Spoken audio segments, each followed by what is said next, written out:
It's the E-Commerce Minute, your daily dose of e-commerce, tech, and retail news, with your hosts Bart Mraz and John Suter. The E-Commerce Minute is a production of Sumo Heavy, a digital commerce consulting firm in Brooklyn, New York, and Philadelphia. Find us on the web at sumoheavy.com. The E-Commerce Minute, episode 339. In today's episode, Amazon Prime Day outage caused by Oracle database move. Amazon's Prime Day did not go off without a hitch.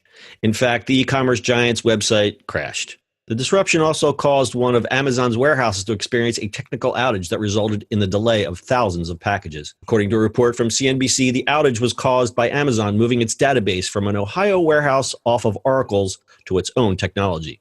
The report also states that the glitch delayed 15,000 package deliveries and wasted $90,000 in labor costs, not including the hours spent by engineers troubleshooting. Amazon CTO Werner Vogels responded to the CNBC story with a tweet saying that an application issue at a single fulfillment center led to a slight delay in shipping of products from the facility. The tweet said that there was a temporary situation where the database was very slow and the application experienced intermittent timeouts. Amazon is reportedly planning to move completely off Oracle's database by 2020, but the folks at Oracle think it's a long shot. At the Oracle Open World keynote last week, Oracle CEO Larry Ellison compared Amazon's database to a semi-autonomous car, saying, "You get in, you start driving, you die." The outage shows the challenges that Amazon will face and how difficult it will be to replicate that level of reliability. Wow. Maybe. It's Amazon, and most of tech world runs on Amazon now. So I'm not sure that Oracle saying those things is really clear. Right. So do you think it's just Larry Ellison being Larry Ellison and just, going poo-poo? Yeah, of course it is. I mean, there's a lot of people all moving off of Oracle, which is really funny. Listen, Oracle's still a huge database. It's still a relationship database, and there's plenty of tech out there that's faster, better, and doing well. I mean, there's still financial institutions are still in Oracle, and Amazon's move is not the first company that's doing it. Okay, so let me ask you, I'm not a database person, but I understand how business works. Why is Amazon moving from Oracle? Is it a cost-saving move, or is it just, we want everything in our sandbox, or what does this move signify? What's multiplying, right? It's cost savings. It's moving off of that framework completely. It's doing their own thing. I mean, they have plenty of tech to play with. So put it in their own sandbox, and keep it. It's also like, look how many services run on top of Amazon now. Right. Everybody, outside of the tech world, everybody thinks of Amazon as just, shipping and products, but a humongous tech company that runs a lot of things. Okay, so we understand the reasoning, but just a year ago, Amazon spent $60 million on Oracle software, and they've been on Oracle for 10 years. How difficult is this going to be? I mean, this doesn't sound like something where you just copy a file and move it over. It's not that easy. Yeah, a lot of people in the tech and outside the tech world think it's just easy. Just copy and paste and just technology. Just move it and just move it. Put it on a USB drive and you move it over. Yeah, we've dealt with a lot of that. But no, I mean it's going to be complex. It's going to take them years, and then they'll just slowly move over. For them, it's planning. It's figuring it out.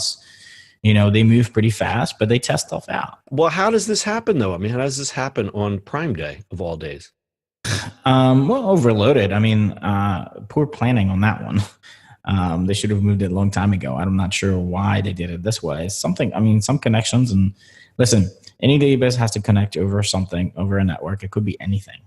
What kind of variables would trigger an outage? Everything between everything. I mean, oxygen. Yeah, true. I mean, the server was too high. The network was too full of speeds. Like you think about it, like on a Prime Day, everybody's trying to order stuff, right? So it causes a delay. And you also got to remember that when people order from Amazon, that site that I'm ordering from is also not the site you're ordering from, right? The server is not in the same spot that you think it. They don't have one server for everything. Right. So it's spread out. So some people have seen it, some people don't. It depends on, they had delays in just a warehouse. Who knows? Yeah, that's true. Because when it happened, we were all talking about it. I didn't see it for a while, and then I saw it, and you had seen it. Right, because you're connecting to a different server, or I'm connecting to a different server. So it's definitely spread. There's a lot more intricacies of this than just I'm just connected to one server and this is not working. It's a computer just on my desktop. Well, Amazon saw it was me, and they were like, "Well, this guy spends a lot of money there. Let's hook this guy up." Right. I mean, these guys have servers upon servers upon servers, right? Server warehouses, right? Yeah, server warehouses. Server warehouses. So just poor planning around it. I mean, and the end of the day, it could be anything, right? It could be a lot of different variables, but poor planning that they did it on the day or near Prime Day. I'm trying to think of my quotation about poor planning. Poor planning prevents something. And what's that? The 3 Ps, 4 Ps. Poor planning. Measure twice, cut once. All right. So valuable lesson learned by Amazon, we hope, and we'll see what happens with this move with Oracle, as Oracle seems to be very skeptical about it. But we all know that Amazon can put the money behind it and the energy and the talent to make it happen. So I would bet on Amazon and not on Oracle on this one. Yeah, they might have a little bit of money more than Oracle. A little bit. I don't know. I want to see Larry Ellison and Jeff Bezos in a yacht race to the death. That's a different story, my friend. I'm putting my money on Larry. That's actually, in the boat scene. Now maybe with rockets, Bezos might win. Yeah, when it comes to boats, Larry is winning that one. That's pretty easy. All right, so your lesson today, proper planning prevents poor performance. Bart, do you have anything else to add? That's what we do every day here. That's right, planning and being proper.